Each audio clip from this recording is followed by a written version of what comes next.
I will talk about General Mohamed Mahmoud, the way I know him, but I know him as Baba Halima.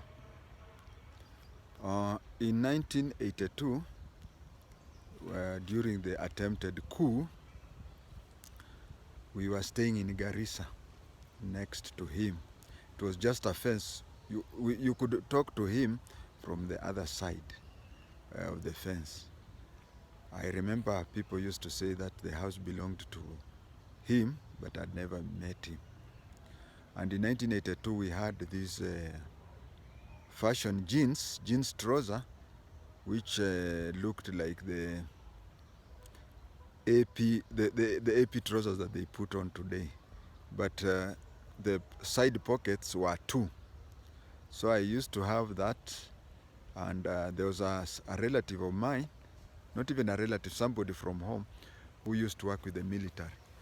So when they came to Garissa, as they were leaving, because they were staying for 6 months, the gentleman gave me a t-shirt which was written Kenya Rifles, first Kenya Rifles. So one time there was a water shortage, and the police water boozer was going to Tana River, collect water, and then bring to the home. I knew him from the way I would see him through the fence. So one day he looked through the fence when the water boozer was around. He saw me. When I saw him, I rushed to the fence. He was talking on the other side of the fence, and I was talking on the other side of the fence. When he looked at me, he was shocked, because the trouser, the jean, it looked like a military one, and I had a t-shirt which was written first Kenya Rifles, and he was shocked that I did not come to attention. So he asked me, when he askari, and the way he was talking, he expected me to shtuka. I told him, no, I'm JI-TENGE's son, and this t-shirt I was just given. And he became soft and started talking to me as a civilian. He asked if his family could also be given the water. I told the driver, could he go back to the police station and ask. The driver told me, I can't ask. If Major General wants water, I'll go and collect the water for him without even asking, and nobody will ask me, because they respect him, both as a human being and his office. What I mean by a human being is that in Garissa, Mohamed was very liked. I think that is the word I can say. So that is when I came to know about him. And my father was very much against me joining disciplined forces. So there was a chief inspector. The chief inspector was called Chief Inspector Barnabas Sousa Amkamba. His work was, he was in charge of aviation fuel for the whole airport. We were staying on one side of next to the Garissa airstrip and next to Garissa barracks. We were staying on one. We had sandwiched General Mahmoud. By then he was a Major General. So Chief Inspector Barnabas Sousa was on the other side, and we were on the other side. So I approached Chief Inspector Barnabas Sousa and told him to kindly request Major General to employ me into the military. Somewhere around May 1982, Major General, by the way, he was a Major General, and Garissa, they didn't know, they just knew him as a brigadier. So around May 1982, his wife, who is the mother-in-law to, I know her as Mama Halima, Halima of course being Mrs. Duale, he talked, May 1982, we pressurized the general to have me employed in the army as a cadet officer. So he wrote a letter. He said that he had powers to write, when he was a Major General, to give us, just to give me, I go to learn it and I start but they were usually given a quota. It was said that each person of that rank would be given, let's say, X number of cadets. Now he had exhausted his, and he was thinking that I cannot wait for the 9 months. So we agreed that he just writes a letter to the recruiting officer, so that and then I went with the Duales, the minister now. I went to the minister's mother-in-law to Garissa Primary. When we stood there, he asked, they asked people to be lining up according to the academic. I was the only Form 6. So they came to check on my papers first, but they told me that since my identity card showed that I'm from Kakamega, they were very respectable to Mama Halima, or Duale's mother-in-law. They said, let him alone go to Kakamega the day when Kakamega are recruiting. With this very letter, he will only undergo medical. When he passes medical, he'll be taken, because a letter from a major general is an automatic employment. So we went back home. When we checked the list where they are writing the days, kumbe Kakamega they had already taken. So I was to wait for the next selection. Then it happened that in July, my stepmother broke my leg. When she broke my leg, she broke when Mama Halima, in full view of Mama Halima. Then one time Mama Halima asked her, huyo ni mtoto wako? She said yes. Ulimbeba na tumbo yako miezi 9? Because she was so shocked that a lady could do that to her own kid. They said, that's my child. Then that is when Mama Halima knew why I had told Barnabas Souza that my father should not know. So 7 days or 8 days after my stepmother broke my leg, there was a military coup. There was an attempt in a military coup. It's a long story, especially on what happened on 1st August, which will take a lot of time. But I do recall that when it became obvious that the government has been overthrown, there was a confusion. Because first of all, before we knew what was happening, Mama Halima came crying. That is the one and the only time she entered our house. And she had, we were assuring her, but she said Mohamed Siad Barre, the president of Somalia then, had requested her husband to assist secede Northeastern too. But she said, sasa saa hii Moi ataua bwana yangu because bwana yangu hataki maneno ya nini. And then there was an announcement that the deputy army commander, the deputy head of the military, Major General, without even mentioning who it was, has restored Moi's government. Now when they said that, we started arguing with her. She said the deputy military boss was Sawe, and Sawe was not in good terms with Mahmoud. They were not on good terms because you know, the rank of CGS had been, we used to belong to somebody called Major General Ndolo. So when Ndolo retired, it was removed. So all military commanders reported to the president direct. And it was reintroduced by Mulinge.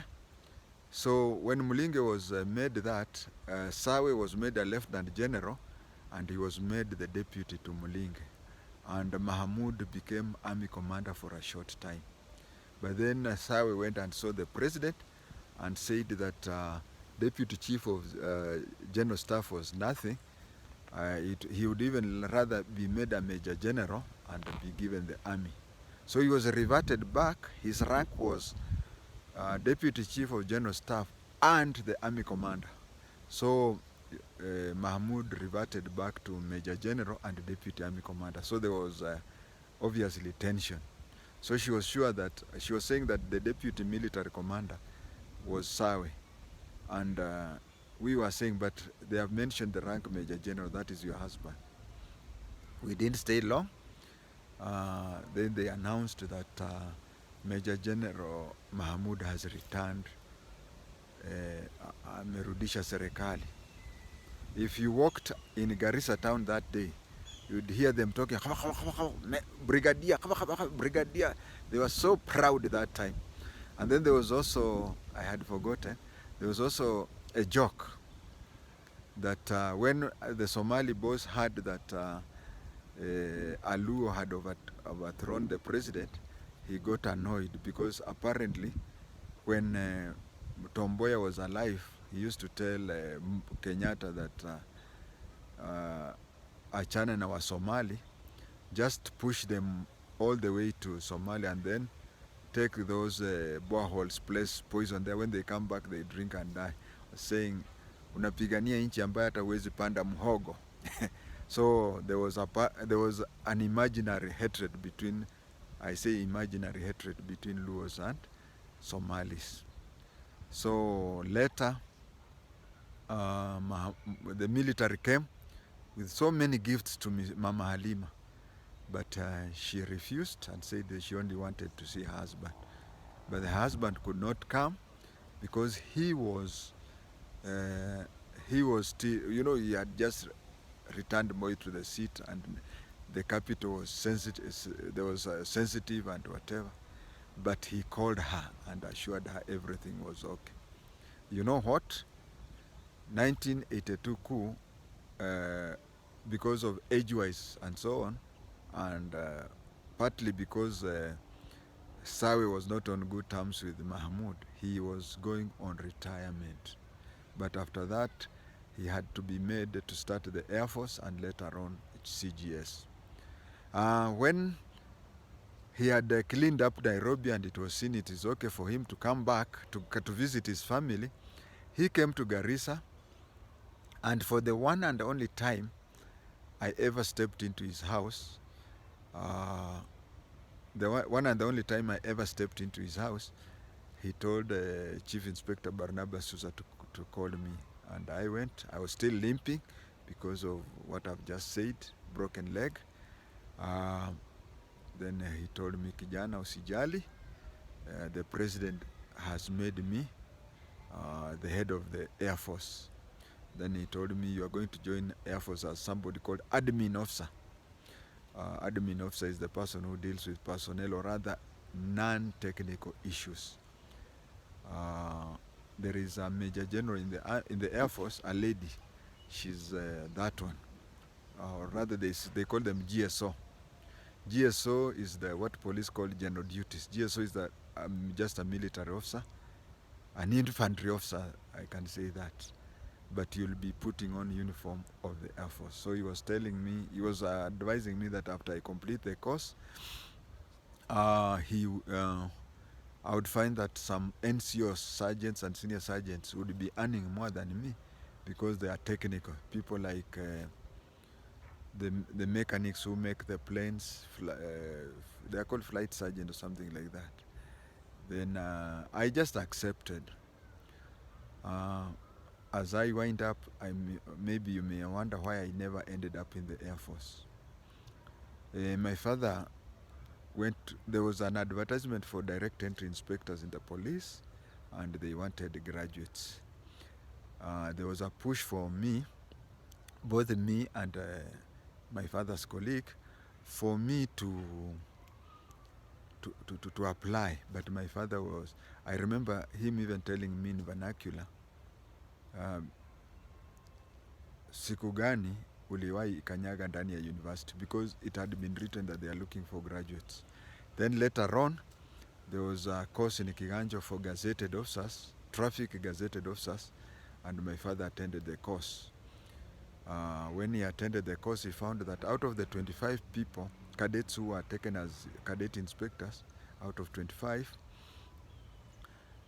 10 were Form 4s, Division 2 and above. That one I can say, for the 844, that was like B and above, B, A and something. And 10 were Form 6s, and 5 were graduates. And out of those graduates, one was a pilot. I can't remember the other 4. So when Dad saw that, he was shocked that he had stopped me from joining the police. That is when he talked to the deputy commandant, Joseph Mudambi Kola, saying, tunawezaje, how can we make it so that we fix? Joseph Mudambi Kola told my father that the college only employs recruits. As for employment of cadet inspectors, that is the work of the police headquarters. So my dad asked, and how can we assist my son? And he was told that let him just join as a recruit so that we can work out from there. That is when my father completed that, there was a recruitment. Today is 27th November 2022. On exactly 22nd November, 40 years today. This is my 40th anniversary, is when I went to Kiganjo. It was on a Saturday to be a recruit. So by February, when cadet selection was happening, I was already happy as a policeman because I liked the job. This is a tape about General Mahmoud. I would say that old man, we praise people when they're still alive. So that old man, wherever he is a kind-hearted person. Thank you.